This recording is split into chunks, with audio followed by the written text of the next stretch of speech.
Good evening, friends, and welcome to Sleepy Time Tales, a podcast aimed at helping you to get a good night's sleep. Do you find your mind troubled with the stresses of modern life, especially when the lights are out and you're trying to get a restful night?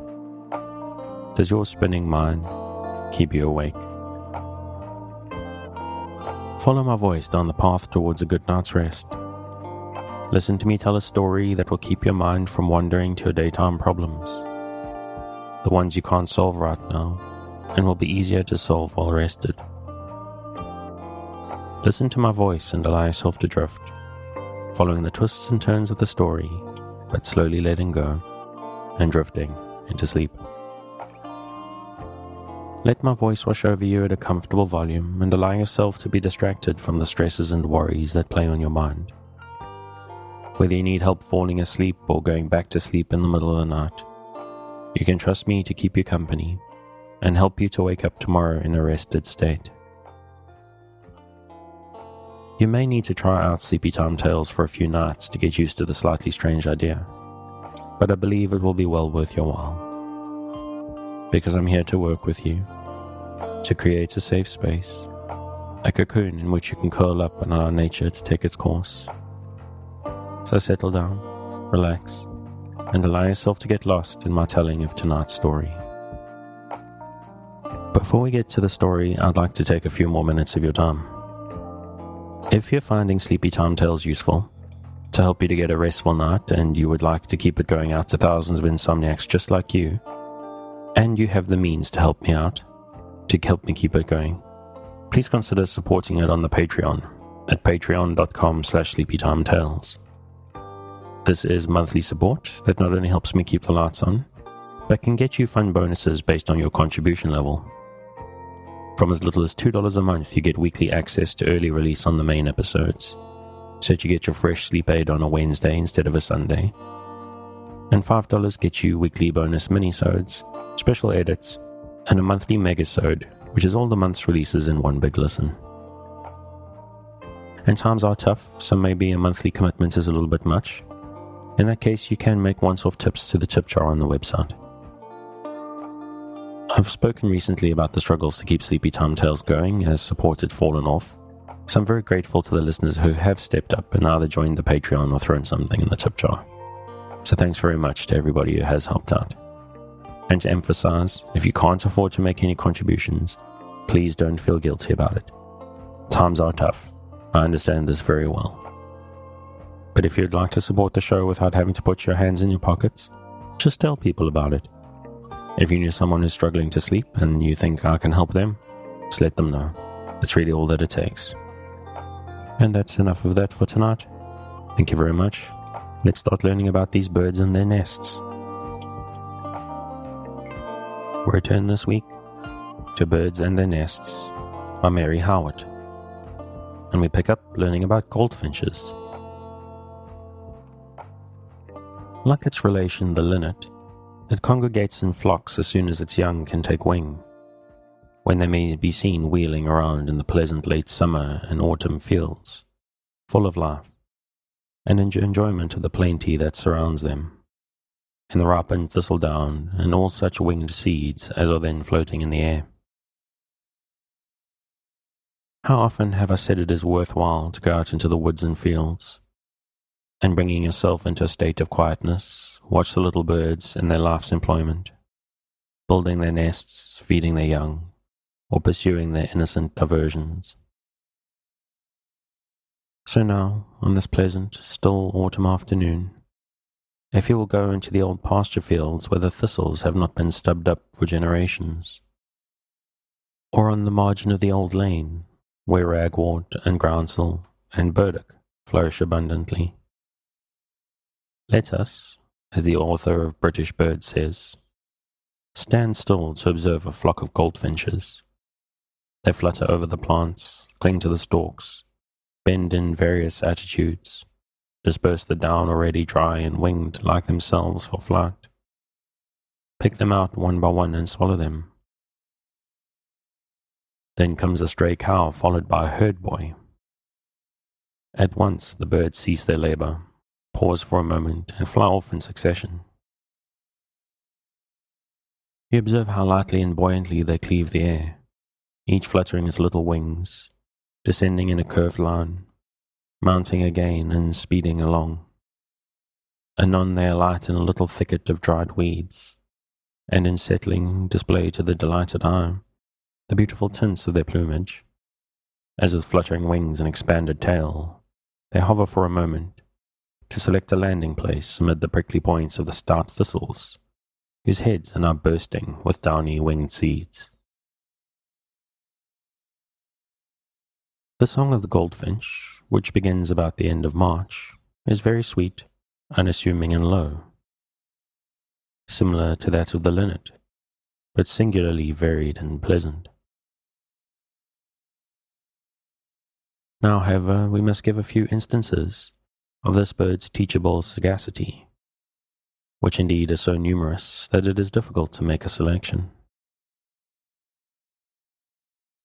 Mr. Syme, in his British Songbird, says, "The goldfinch is easily tamed and taught, and its capacity for learning the notes of other birds is well known." A few years ago, the Sieur Roman exhibited a number of trained birds. There were goldfinches, linnets, and canaries.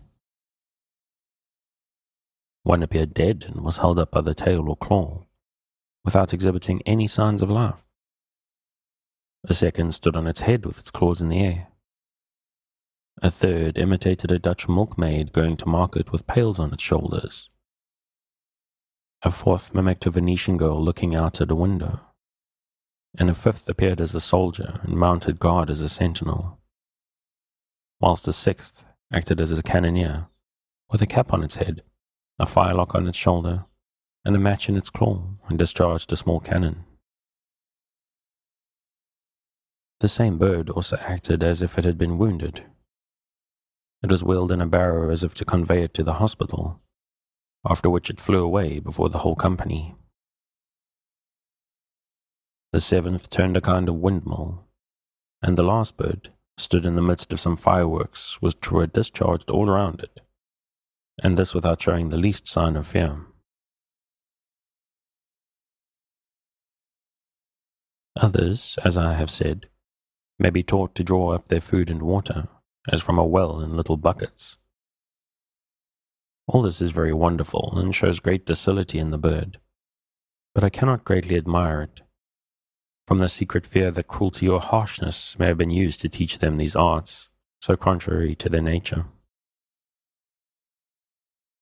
At all events, it proves what teachable and clever little creatures they are, how readily they may be made to understand the will of their master, and how obediently and faithfully they act according to it. Man, however, should always stand as a human providence to the animal world. In him the creatures should ever find their friend and protector, and were it so, we should see then many an astonishing faculty displayed, and birds would then, instead of being the most timid of animals, gladden and beautify our daily life by their sweet songs, their affectionate regard, and their amusing and imitative little arts. The early Italian and German painters introduce a goldfinch into their beautiful sacred pictures, generally on the ground, hopping at the feet of some martyred saint or love-commissioned angel. Perhaps from an old legend of the bird's sympathy with the suffering Saviour, or from an intuitive sense that the divine spirit of Christianity extends to bird and beast as well as to man. Chapter 3. The Song Thrush. We have here a charming picture of one of the finest and noblest of our songbirds, the thrush, throstle or mavis. The trees are yet leafless, but the bird is in the act of building, whilst her mate on the treetop pours forth his exquisite melody. The almost completed nest, like a richly ornamented bowl, is before us. This bird belongs to a grandly musical family, being own cousin to the missel thrush and the blackbird, each one having a kindred song, but all at the same time distinctly characteristic. The colouring of the thrush is soft and very pleasing. The upper parts of a yellowish brown, the chin white, the under part of the body greyish white, the throat, breast, and sides of the neck yellowish, thickly spotted with dark brown. The thrush remains with us the whole year, and may occasionally be heard singing even in the winter, though April, May, and June are the months when he is in fullest song. They pair in March, and by the end of that month or early April begin to build. They have several broods in the year. The nest, which, as we see, is commodious, is placed at no great height from the ground, in a thick bush or hedge, and sometimes also in a rough bank amongst bushes and undergrowth. They are particularly fond of spruce fir plantations, building on one of the low spreading branches close to the stem. Though the structure is so solid and substantial, yet it is built very rapidly. Indeed, the thrush seems to be wide awake in all its movements. He is no loiterer and does his work well. As a proof of his expedition, I will mention that a pair of these birds began to build a second, perhaps indeed it might be a third nest, on a Thursday, June 15th. On Friday afternoon the nest was finished, and on Saturday morning the first egg was laid, though the interior plastering was not then dry.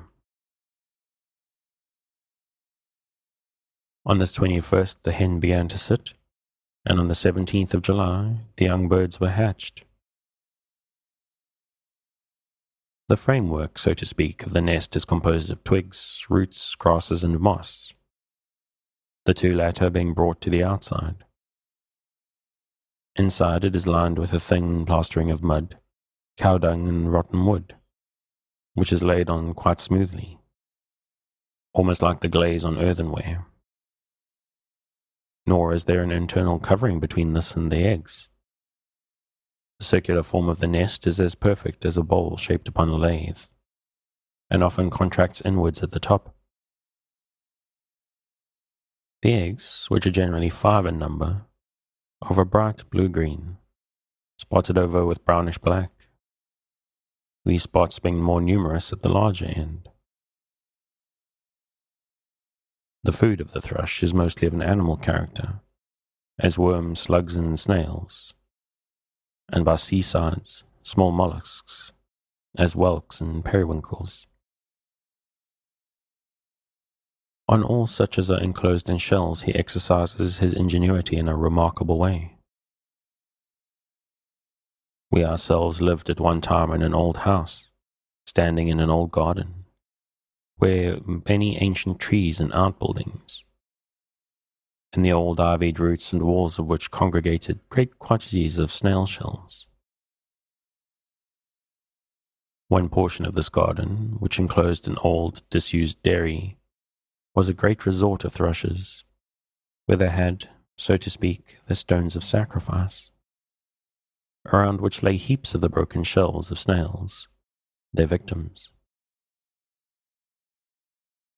I have repeatedly watched them at work. Hither they brought their snails, and taking their stand by the stone with the snail in their beak, struck it repeatedly against the stone, till, the shell being smashed, they picked it out as easily as the oyster is taken from its unopened shell. This may seem easy work with the slender-shelled snail, but the labour is considerably greater with hard shellfish. On this subject, the intelligent author of British Birds says that many years ago, when in the Isle of Harris, he frequently heard a sharp sound as of one small stone being struck upon another, the cause of which he, for a considerable time, sought in vain. At length, one day being in search of birds, when the tide was out, he heard the well-known click, and saw a bird standing between 2 flat stones, moving its head and body alternately up and down, each downward motion being accompanied by the sound which had hitherto been so mysterious. Running up to the spot, he found a thrush, which flying off left a whelk, newly broken, lying amongst fragments of shells lying about the stone. Thrushes are remarkably clean and neat with regard to their nests, suffering no litter or impurity to lie about, and in this way are a great example to many untidy people. Their domestic character too is excellent, the he-bird now and then taking the place of the hen on the eggs, and when not doing so, feeding her as she sits. When the young are hatched, the parents may be seen, by those who will watch them silently and patiently, frequently stretching out the wings of the young as if to exercise them, and pruning and trimming their feathers.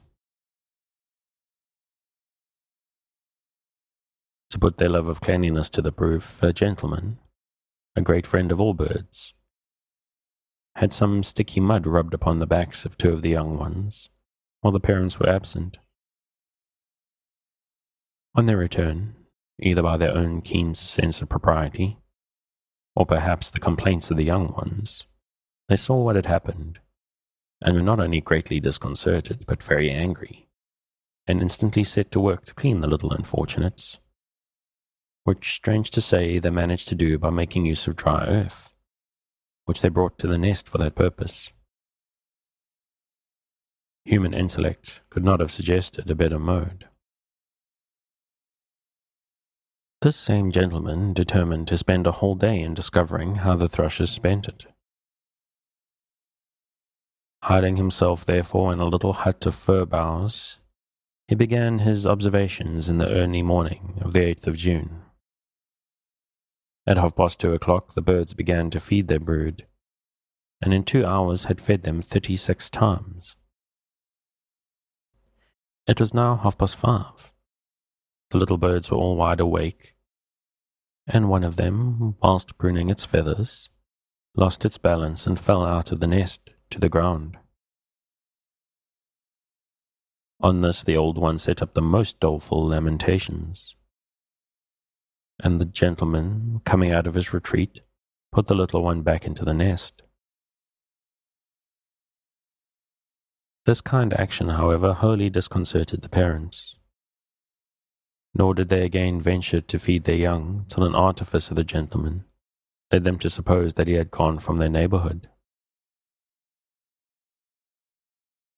No other event happened to them through the day, and by 9:30 at night, when all went to rest, the young ones had been fed 206 times.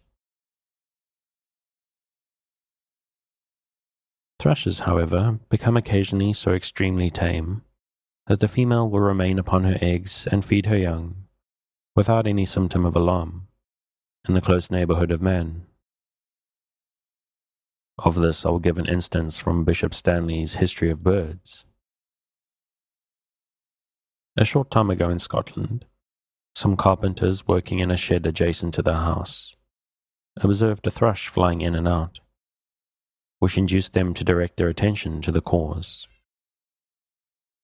When, to their surprise, they found a nest commenced amongst the teeth of a harrow, which, with other framing tools and implements, was placed upon the joists of the shed, just over their heads.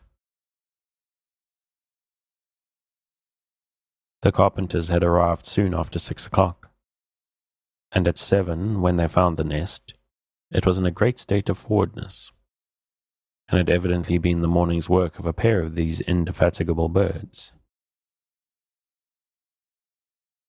Their activity throughout the day was incessant, and when the workmen came the next morning, they found the female seated in her half-finished mansion, and when she flew off for a short time, it was found that she had laid an egg.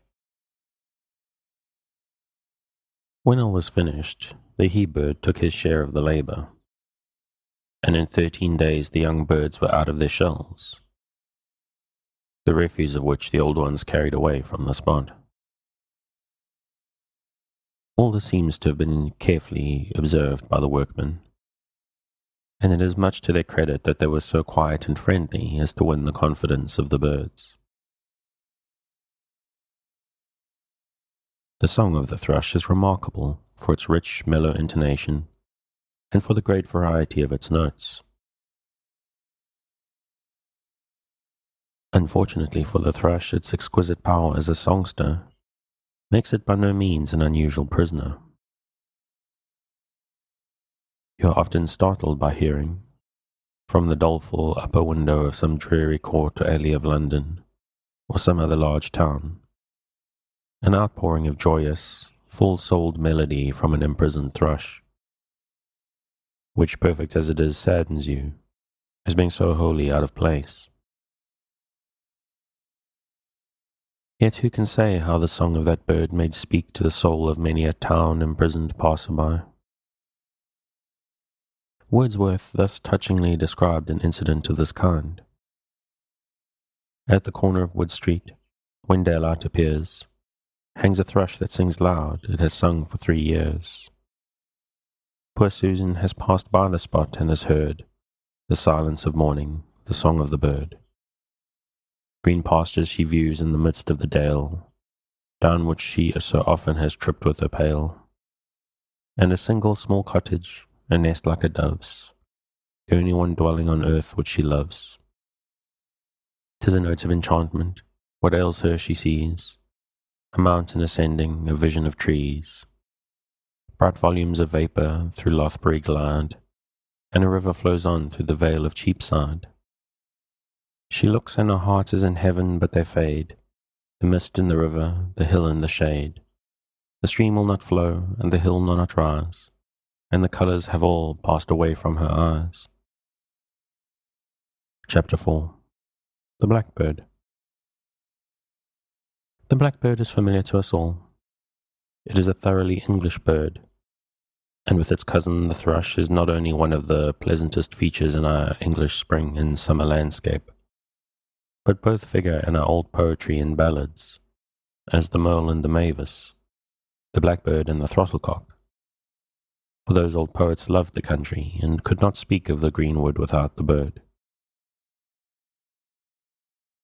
When shores are sheen and fields are fair, and leaves both large and long, 'tis merry walking in the green forest, to hear the wild bird's song. The woodmole sings and will not cease, sitting upon a spray.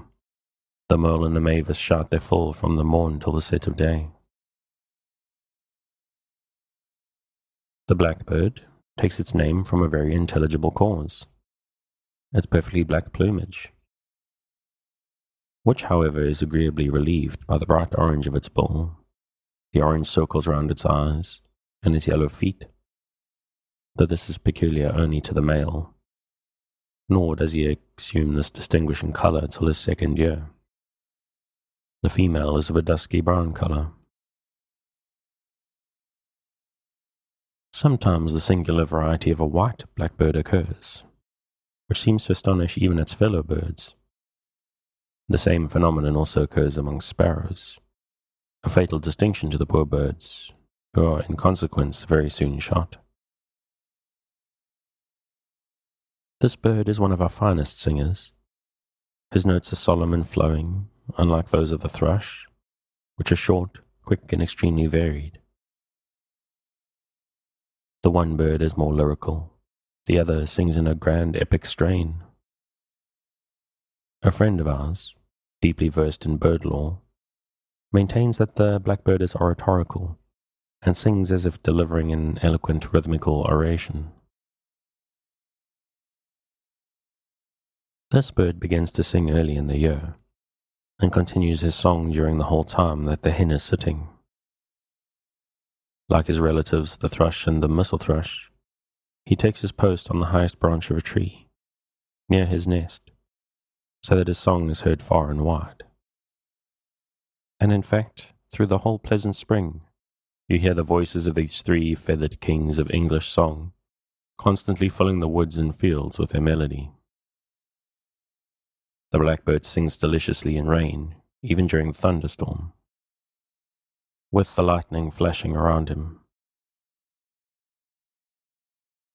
Indeed, both he and the thrush seem to take great delight in summer showers. The blackbird has a peculiar call, to give notice to his brood of the approach of danger. Probably, however, it belongs both to male and female. Again, there is a third note, very peculiar also, heard only in the dusk of evening, and which seems pleasingly in harmony with the approaching shadows of night. By this note they call each other to roost in the same way as partridges call each other to assemble at night, however far they may be asunder. The nest of the blackbird is situated variously, most frequently in the thicker parts of hedges, sometimes in the hollow of a stump or amongst the curled and twisted roots of old trees, which, projecting from the banks of woods or woodland lanes, wreathed with the trails of ivy, afford the most picturesque little hollows for the purpose.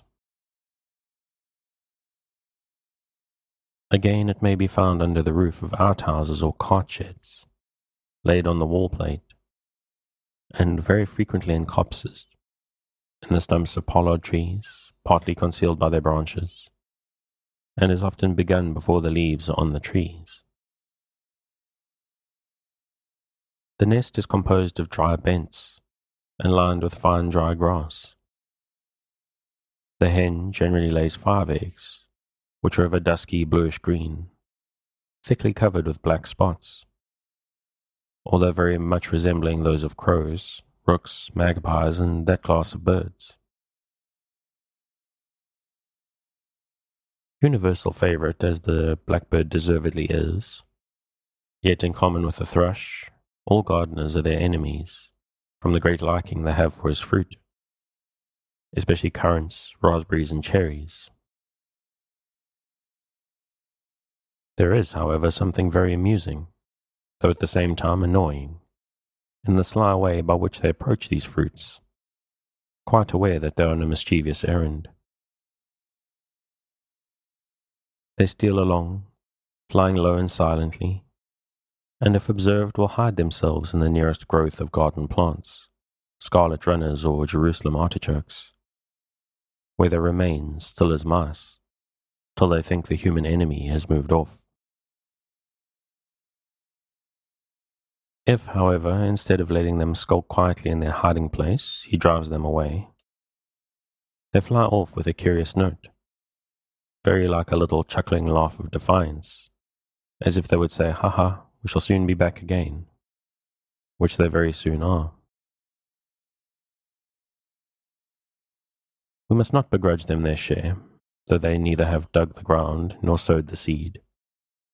For very dull and joyless indeed would be the garden and the gardener's toil, and the whole country in short, if there were no birds, no blackbirds and thrushes, to gladden our hearts, and make the gardens, as well as the woods and fields, joyous with their melody. Like all good singers, these birds expect, and deserve, good payment. The blackbird, though naturally unsocial and keeping much to itself, is very bold in defense of its young, should they be in danger, or attacked by any of the numerous bird enemies which abound everywhere, especially to those who are in immediate association with man. The Reverend J.G. Wood tells us, for instance, that on one occasion a prowling cat was forced to make an ignominious retreat before the united onset of a pair of blackbirds on whose young she was about to make an attack. Let me now, in conclusion, give a day with a family of blackbirds, which I somewhat curtail from MacGillivray. On Saturday morning, June 10th, I went into a little hut made of green branches at 2:30 in the morning to see how the blackbirds spend the day at home. They lived close by in a hole in an old wall, which one or the other of them had occupied for a number of years. At 3:15 they began to feed their young, which were 4 in number. She was the most industrious in doing so, and when he was not feeding, he was singing most deliciously. Towards 7 o'clock the father bird induced one of the young ones to fly out after him. But this was a little mistake, and the bird falling, I was obliged to help it into its nest again, which made a little family commotion. They were exceedingly tidy about their nest, and when a little rubbish fell out, they instantly carried it away. At 10 o'clock, the feeding began again vigorously, and continued till 2, both parent birds supplying their young almost equally. The hut in which I sat was very closely covered, but a little wren, having alighted on the ground in pursuit of a fly, and seeing one of my legs moving, set up a cry of alarm, which in the course of a few seconds all the birds in the neighborhood collected to know what was the matter. The blackbird hopped around the hut again and again, making every effort to peep in, even alighting on the top within a few inches of my head. But not being able to make any discovery, the tumult subsided, which was probably considered a false alarm, and the blackbirds went on feeding their young till almost 4 o'clock. And now came the great event of the day. At about 3:30, the mother brought a large worm, 4 inches in length probably, which she gave to one of the young ones and flew away. Shortly afterwards returning, she had the horror of perceiving that the worm, instead of being swallowed, was sticking in its throat. On this she uttered a perfect moan of distress, which immediately brought the he-bird, who also saw at a glance what a terrible catastrophe was to be feared. Both parents made several efforts to push the worm down the throat, but to no purpose, when strange to say the father discovered the cause of the accident. The outer end of the worm had got entangled in the feathers of the breast, and being held fast could not be swallowed. He carefully disengaged it, and holding up with his beak, the poor little thing, with a great effort, managed to get it down, but was by this time so exhausted that it lay with its eyes shut and without moving for the next 3 hours. The male bird, in the meantime, took his stand upon a tree, a few yards from the nest, and poured forth some of his most enchanting notes, a song of rejoicing, no doubt, for the narrow escape from death of one of his family. From 4 till 7 o'clock, both birds again fed their young, after which the male bird left these family duties to his mate, and gave himself up to incessant singing. At 20 minutes to 9 their labours ceased, they having then fed their young 113 times during the day. I observed that before feeding their young they always alighted upon a tree and looked around them for a few seconds. Sometimes they brought in a quantity of worms and fed their brood alternately. At other times they brought one which they gave to only one of them. The young birds often trimmed their feathers and stretched out their wings. They also appeared to sleep now and then. With a note of alarm which the feathered tribes set up upon the discovery of their enemies, all the different species of the little birds seemed to be intimately acquainted. For no sooner did a beast or bird of prey make its appearance, than they seemed to be anxiously concerned about the safety of their families. They would hop from tree to tree, uttering their doleful lamentations. At one time, the blackbirds were in an unusual state of excitement and terror, and were attended by crowds of their woodland friends. A man and boy who were working in my garden, having heard the noise, ran to see what was the cause of it, and looking into some branches which were lying on the ground, observed a large weasel stealing slyly along in pursuit of its prey. It was, however, driven effectually from the place without doing any harm. It is astonishing how soon the young know this intimation of danger, for observe that no sooner did the old ones utter the alarm cry, than they cowered in their nest, and appeared to be in a state of great uneasiness. Chapter 5. The Dipper, or Water Ouzel. The dipper, or water ouzel, of which Mr. Weir has given us a charming and faithful portrait, is very like a wren in form and action, with its round body and lively little tail. Its mode of flight, however, so nearly resembles the kingfisher that in some places the country people mistake it for the female of that bird. But it is neither wren nor kingfisher, nor yet related to either of them. It is the nice little water ouzel, with ways of its own, and a cheerful life of its own, and the power of giving pleasure to all lovers of the free country, which is enriched with an infinite variety of happy, innocent creatures. The upper part of the head and neck and the whole back and wings of this bird are of a rusty brown. But as each individual feather is edged with grey, there is no deadness of colouring. The throat and breast are snowy white, which, contrasting so strongly with the rest of the body, makes it seem to flash about like a point of light through the dark shadows of the scenes it loves to haunt. I said above that this bird gave pleasure to all lovers of nature. So it does, for it is only met with in scenes which are especially beloved by poets and painters. Like them it delights in mountain regions, where rocky streams rush along with an unceasing murmur, leaping over huge stones, slumbering in deep shadowy pools, or lying low between rocky walls, in the moist crevices and on the edges of which the wild rose flings out its pale green branches, gemmed with flowers, or the hardy polypody nods like a feathered plume. On these streams with their foamy waters and graceful vegetation, you may look for the cheerful little water ouzel. He is perfectly in character with the scenes. And now, supposing you are happily located for a few weeks in summer, either in Scotland or Wales, let me repeat my constant advice as regards the study and truest enjoyment of country life and things. Go out for several hours.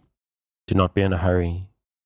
Take your book or your sketching or whatever your favorite occupation may be, if it be only a quiet one, and seat yourself by some rocky stream amongst the mountains. Choose the pleasantest place you know, where the sun can reach you if you need his warmth, and if you do not, where you can yet witness the beautiful effects of light and shade. There seat yourself quite at your ease, silent and still as though you were a piece of rock itself, half screened by that lovely wild rosebush or tangle of bramble, and before long you will most likely see this merry, lively little dipper come with his quick, jerking flight, now alighting on this stone, now on that, peeping here and peeping there, as quick as light, and snapping up, now a water beetle, now a tiny fish, and now diving down into the stream for a worm that he espies below, or walking into the shallows and there flapping his wings, more for the sheer delight of doing so than for anything else. Now he is off and away, and in a moment or two he is on a yonder grey mass of stone, which rises up in that dark chasm of waters like a rock in a stormy sea, with the rush and roar of the water full above him. Yet there he is quite at home, floating with his little tail like a jenny wren, and hopping about on his rocky point, as if he could not for the life of him be still for a moment. Now listen, that is his song, and a merry little song it is, just such a one as you would fancy coming out of his jocund little heart. And see now he begins his antics. He must be a queer little soul, if we could be little dippers like him, and understand what his song and all his grimaces are about. We should not so often find the time tedious for want of something to do.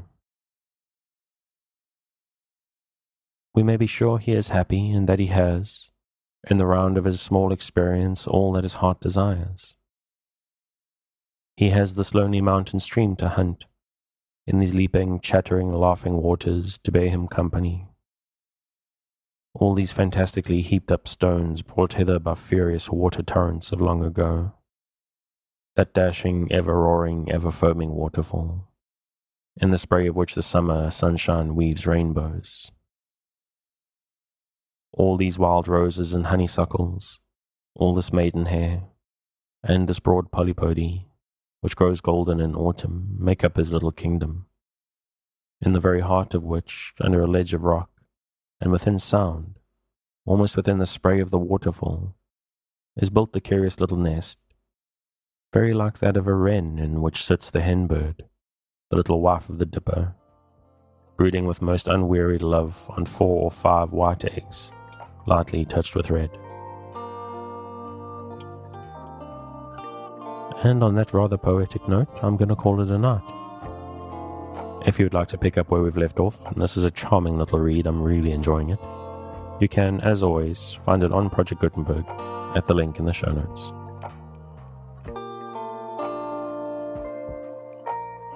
Thanks again for joining me on this episode of Sleepy Time Tales, the podcast designed around a bedtime story to help you to get a restful night. New episodes will be released every Sunday night to give you something fresh to help you rest in a new week. But make sure to follow or subscribe in whatever service you use so that you get your new episodes whenever they come out. Good night and sweet dreams.